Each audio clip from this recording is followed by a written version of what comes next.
Have you ever loved someone so much you didn't realize they were draining the life out of you? Yeah, that kind of love, the one that feels more like slow poison than passion. Today we're exposing signs you're being used by someone you love. It's raw, it's real, and it might just save you from wasting years of your life. But first, if you enjoy deep, thought-provoking insights on stoicism, self-mastery, and navigating life with clarity and courage, you'll love my free newsletter. Every Sunday, I drop truth bombs, controversial lessons, mindset tools and strategies to help you level up mentally, emotionally, and spiritually. Want in? Hit the link below and start receiving value-packed content straight to your inbox. And hey, if you're a brand looking to collaborate and reach a deeply engaged, growth-focused audience, my email's in the description. Let's make something meaningful together.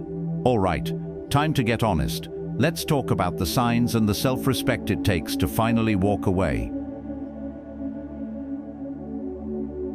1. They only call when they need something. Let's get brutally honest for a second. You ever notice how certain people in your life have perfect timing? And I don't mean perfect in the cute rom-com kind of way. I mean the hyper-selective, eerily accurate, disturbingly one-sided kind of timing. You haven't heard from them in weeks. They didn't call when you landed that new job. They didn't check in when your grandma died. They didn't say a word when you were crying on your Instagram story like a tragic poet. But suddenly, hey, OMG, I missed you. Quick question. They only call when they need something. And let me tell you from experience, that kind of love is a slow drip poison wrapped in a pretty little text message. Let me tell you about Monica, not her real name. Calm down, Monica. Monica and I were close, or so I thought. We laughed together, shared memes, trauma dumped in each other's DMs.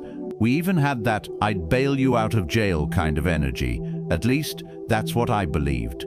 Then life started happening to both of us. When I needed support, silence.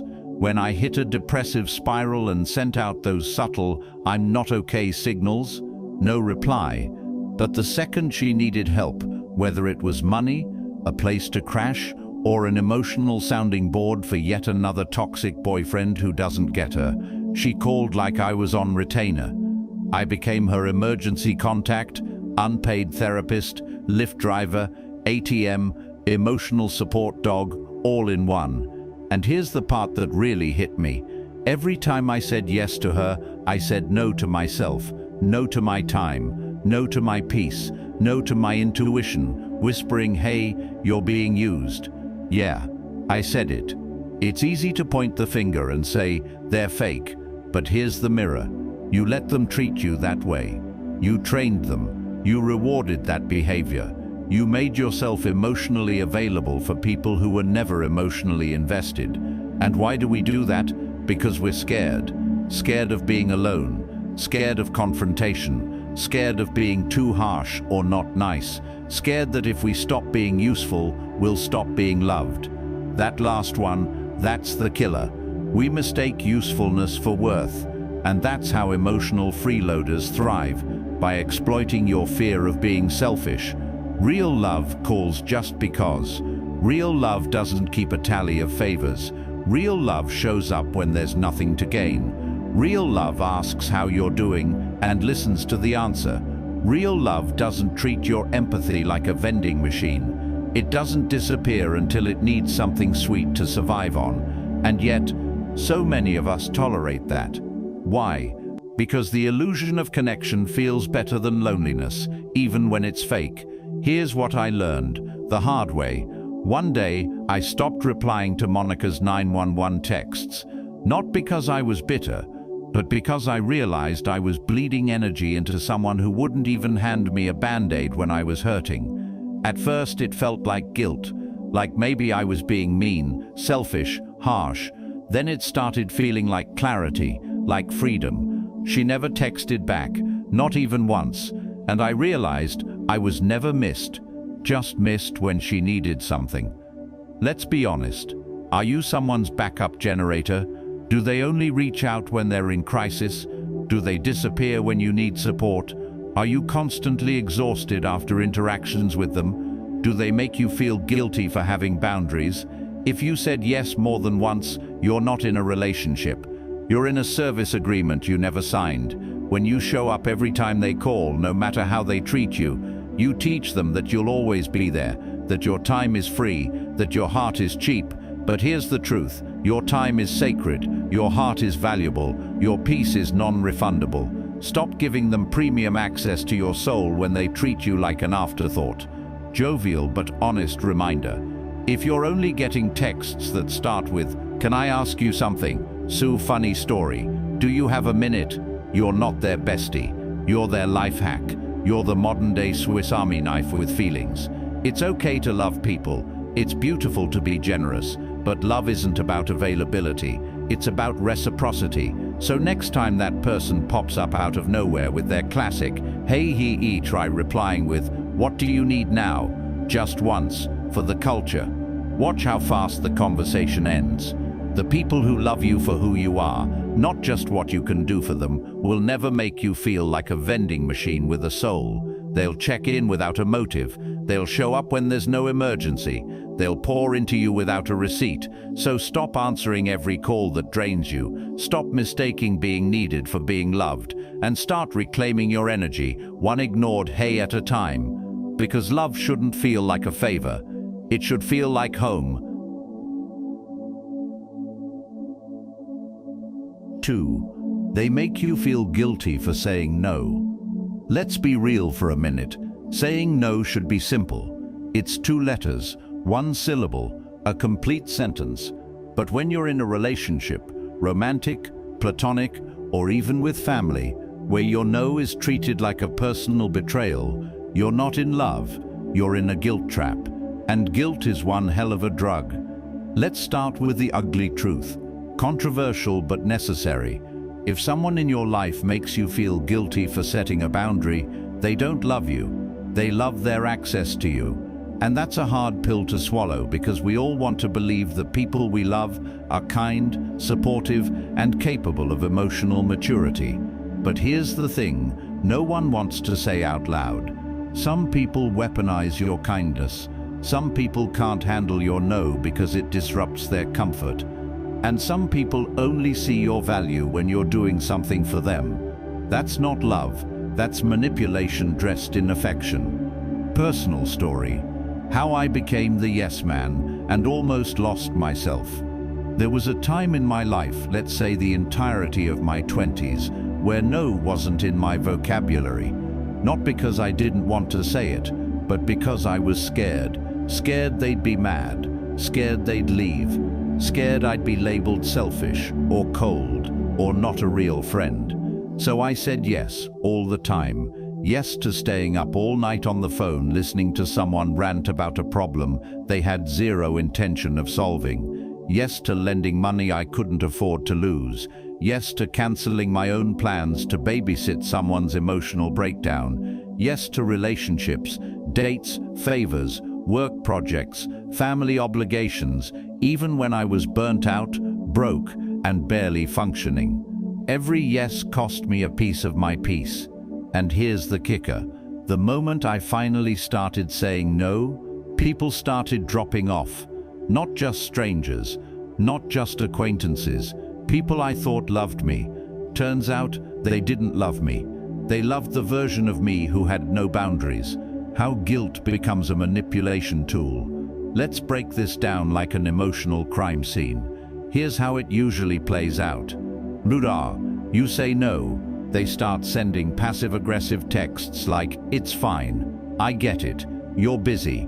Or they make you feel like a bad person. "Wow, I would have done it for you. See what they did there? They took your boundary and turned it into betrayal." That's not emotional maturity. That's emotional extortion.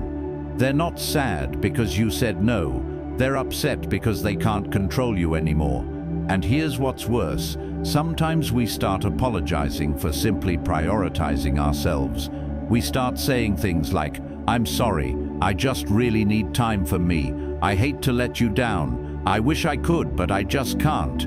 You don't need to justify your no. You're not a villain for choosing yourself.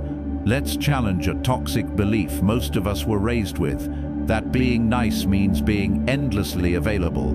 This is especially true for people pleasers, empaths, and anyone raised in environments where love was conditional. You were probably taught, say yes, you're good, say no, you're bad, cold, ungrateful, selfish. But being selfless to the point of self-destruction is not virtuous, it's trauma wearing a halo. Your worth isn't measured by how much of yourself you sacrifice, the silent cost of guilt-based relationships. Here's what guilt does over time. You walk on eggshells, you become resentful, but afraid to express it. You trade authenticity for approval. It erodes your identity. Slowly, quietly, subtly, you stop showing up as yourself and start showing up as whatever version of you they approve of. And let's be honest, the moment you stop being useful, they ghost you, and then the guilt morphs from I'm selfish to I'm not lovable. But that's a lie you've been conditioned to believe. Saying no doesn't make you less lovable. It filters out the people who only loved you when you were compliant. You don't exist to make everyone happy. You're not a pizza. You're not obligated to say yes to every invite, favor, or emergency just to stay on someone's good side. Try this the next time someone guilts you for saying no. Look them dead in the eye and say, "Ah, I see. You liked me better when I had no boundaries." Then smile and walk away. Every time you say no to what drains you, you're saying yes to what heals you. No protects your time. No preserves your mental health. No honors your energy. No tells the world, I am not available for manipulation, guilt, or emotional freeloading. Your no is sacred. And guess what? The people who truly love you, the real ones, they won't punish you for having boundaries. They'll respect you more for it. Let me say this plainly. If someone makes you feel guilty for having a boundary, you're not in a relationship. You're in a system of control. You don't owe anyone your constant availability. You don't have to break yourself just to keep someone else comfortable, and you damn sure don't have to feel bad for protecting your peace. So say no loudly, clearly, unapologetically. Let the guilt rise, then let it go, because on the other side of guilt is freedom. 3. You feel drained after interacting with them. Let's get straight to it. If someone constantly leaves you feeling emotionally drained, mentally foggy, and physically exhausted, they're not your person. They're your parasite. And I know that's harsh, but tell me I'm wrong. Let's be real. Love should fill your cup, not punch a hole in the bottom of it. But some people, and you know exactly who I'm talking about, have the supernatural ability to suck the life out of you in a 30-minute phone call. Who are these people? They're not all bad. In fact, many of them are charming, lovable, and wounded, but their vibe, radioactive. Here's how it usually plays out.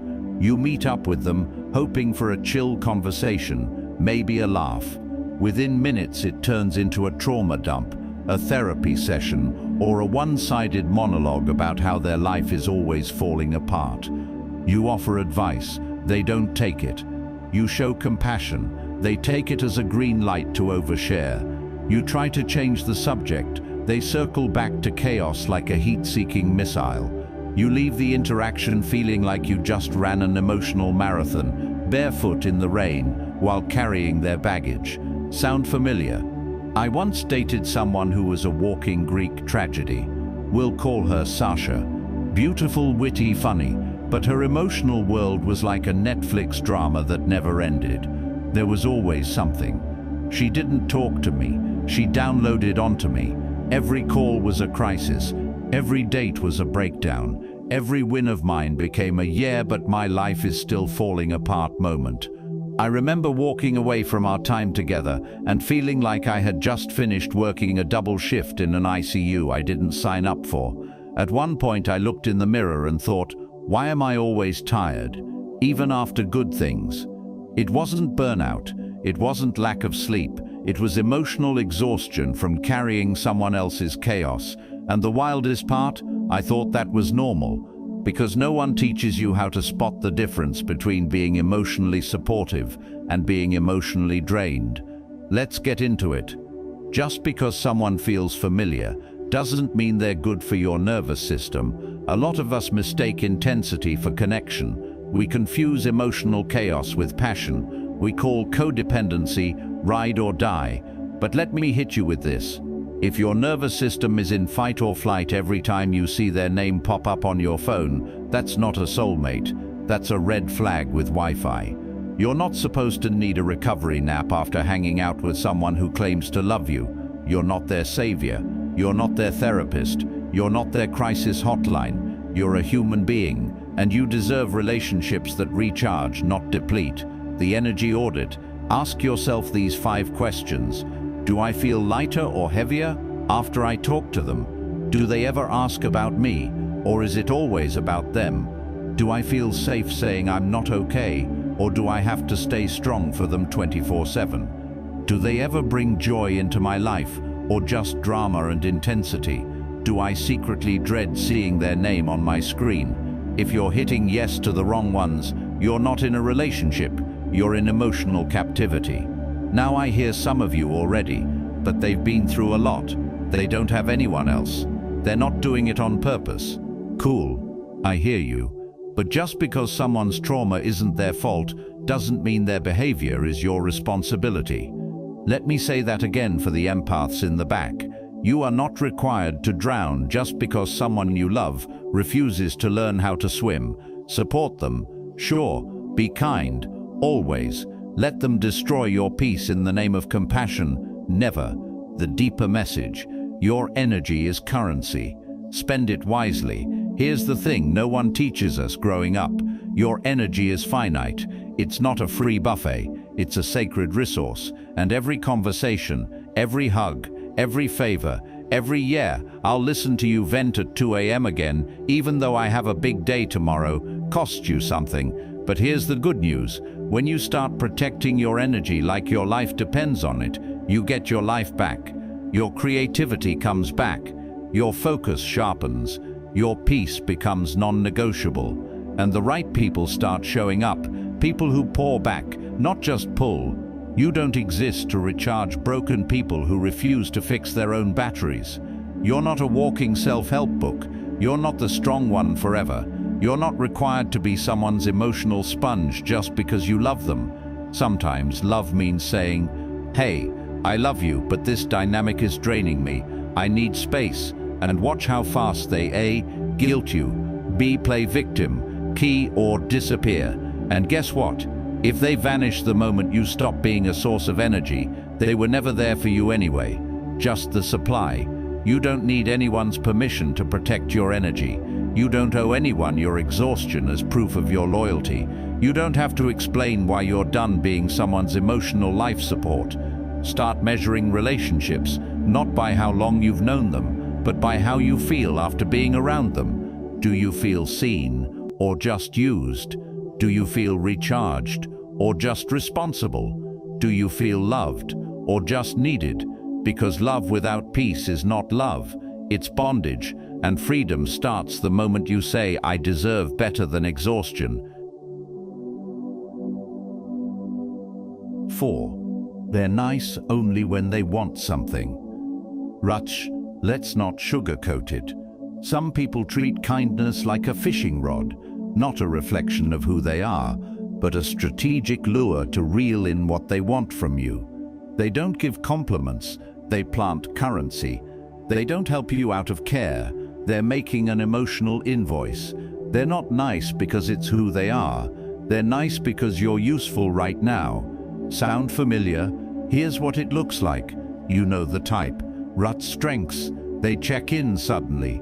"Hey stranger, just thinking of you." You smile. You think, they missed me. 5 minutes later.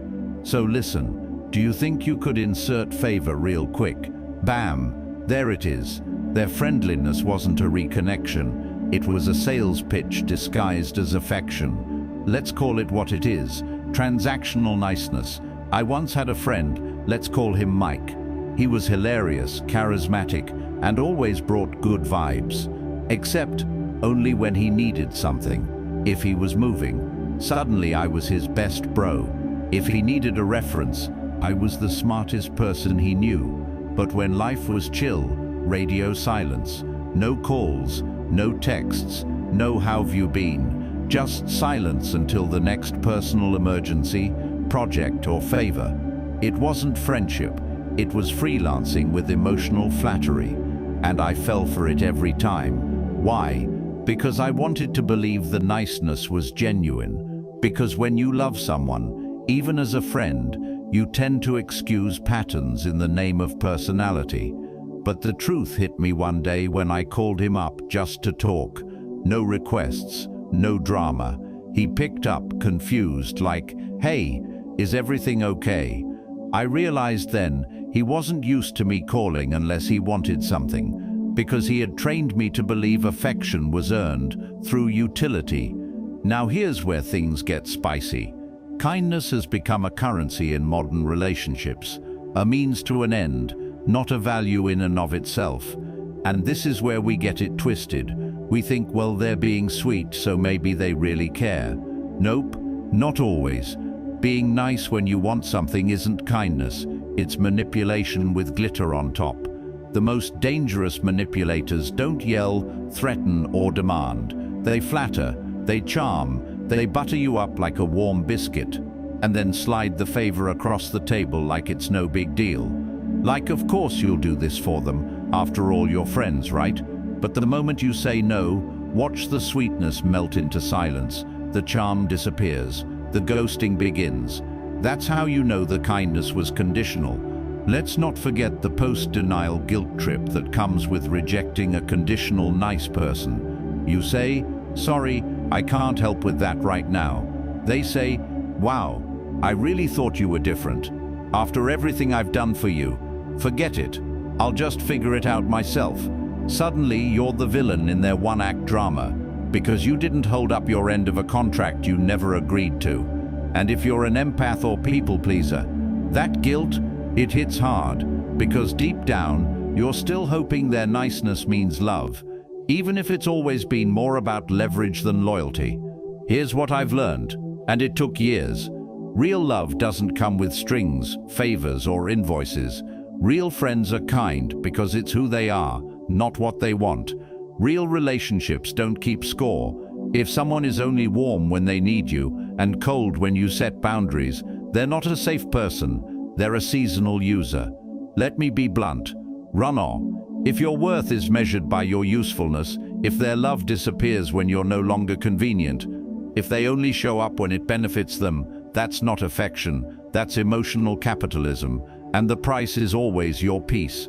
You're not a vending machine that spits out favors when someone presses the right compliment.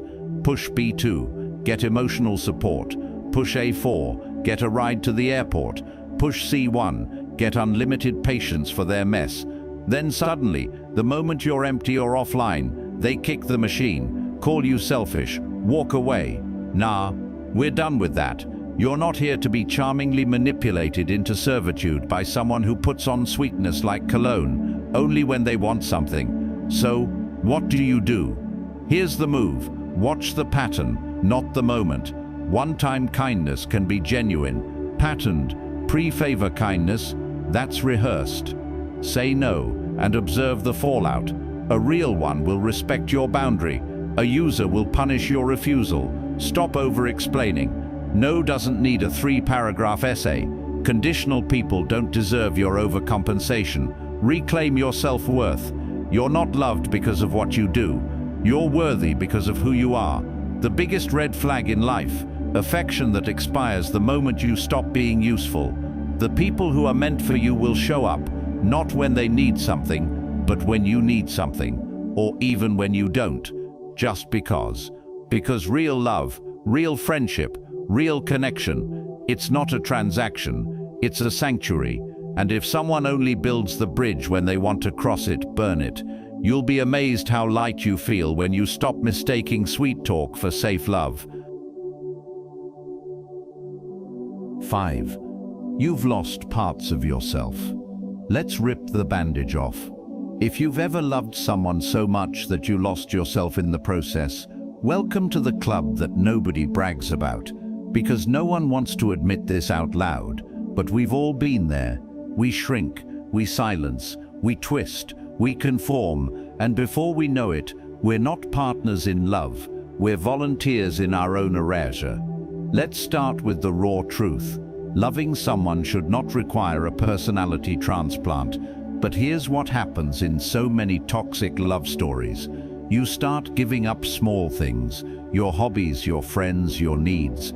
Then the bigger pieces go, your voice, your boundaries, your opinions, and one day you wake up next to them, in their bed, in their world, living by their rules, and you realize you don't even recognize who you are anymore. My story, the quiet disappearance. Years ago, I was in a relationship with someone we'll call L. It started like a fairy tale. She adored me, I adored her. It felt like destiny. But over time, my world started to orbit hers.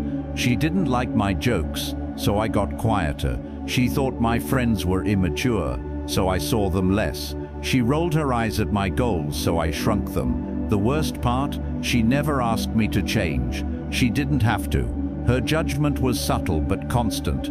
A sigh here, a smirk there, a cold shoulder when I was too much myself. Eventually, I stopped doing anything she didn't validate. I called it compromise, but it wasn't. It was self-betrayal dressed up as love. The controversial truth. Love can be a form of control if you're not paying attention. Here's the thing no one wants to admit. Some of the most dangerous relationships aren't loud or abusive. They're quiet, polite, seemingly normal, but they operate on a subtle undercurrent of control. You're lovable as long as you're the version of you I prefer. Let me say that again. You're lovable as long as you're the version of you that fits their comfort zone. That's not love. That's emotional colonization. It's the silent replacement of your identity with one that's easier for them to digest. How it happens without you even noticing. You start editing your thoughts. They won't get it. I'll just keep that to myself. You begin abandoning your hobbies. They don't really like that stuff. I'll stop. You downplay your accomplishments. I don't want to make them feel insecure. You adopt their worldview. Maybe I am too sensitive. Maybe I do talk too much. You stop being weird, loud, wild, creative, honest. They like me better this way. And just like that, you go missing in your own life. You're like a chameleon, blending into someone else's emotional habitat so well you vanish. You lose your color. You forget your shape. You become what they need at the cost of what you need. And here's the kicker. Most people won't even notice your disappearance because it was never about seeing you, it was about using you. This doesn't end when the relationship does. It lingers. You second-guess your instincts. You forget how to make choices without checking in with imaginary permission. You miss yourself like a dead friend. And the healing, it's not just about cutting them off. It's about remembering who the hell you were before you started apologizing for it. Deeper message. If love costs you your identity, it's not love, it's ego maintenance. Let me be blunt. Rarity if they love you only when you're quiet, agreeable, and low maintenance. If they're only affectionate when you shrink, submit, or smile on command. If they punish your boundaries with withdrawal or guilt, that's not a partner. That's a handler. And you're not in a relationship. You're in an emotional hostage situation. Ask yourself, do you feel free in this relationship or managed? Have you stopped doing things you love just to keep the peace? When's the last time you felt fully, unapologetically you around them? Do you ever feel like a guest in your own personality? Are you constantly trying to be less of something to be enough? If your answers make you uncomfortable, good. That discomfort is your soul knocking, saying, hey, I miss you. Love should stretch you, but not erase you. It should challenge you, but never belittle you. It should evolve you, but not mutate you beyond recognition. And if being with them feels like vanishing, choose resurrection over validation. Choose the messy, wild, authentic version of yourself over the polished, palatable one they tolerate. Because no matter how much you love someone, they're not worth your extinction. The most rebellious thing you can do in a world that teaches you to conform for love is to stay loud, stay weird, and stay whole. Reclaim your laughter, reignite your passions, reintroduce yourself to yourself. And if they can't love that version of you, Let them go love someone else's shell, because you've got a soul to protect. So if anything in this video hit a little too close to home, if your chest got tight, if your throat lumped up, or if you saw your own reflection in these red flags, I want you to know something real. You're not broken, you're not weak, you're not stupid for loving, you're human. And sometimes in our desperation to be loved, we abandon the one person who never should have been left behind, ourselves. But here's the good news, it's never too late to come home, to your voice, to your boundaries, to your joy, to your damn self. The version of you who laughs loudly, cries openly, dreams boldly, and doesn't shrink to make others feel tall, that version is still in there, waiting, hoping, ready to come back. You don't need their validation to be real. You don't need to perform to be worthy. You don't need to lose yourself to keep someone else. And if you're on that journey of rediscovery, if you're tired of pretending, shrinking, or surviving just to keep people around, I've got something for you. Subscribe to my free newsletter below. Every Sunday, I send out brutally honest, soul-nourishing, sometimes controversial takes on self-worth, stoicism, identity, and how to rebuild your life from the inside out. No fluff, no masks, just truth. And if you're a brand that aligns with this mission of truth, growth, and real human connection, and you want to collaborate, you'll find my contact in the description. Let's build something meaningful together. Until next time, stay whole, stay wild, stay unapologetically you. I'll see you in the next one.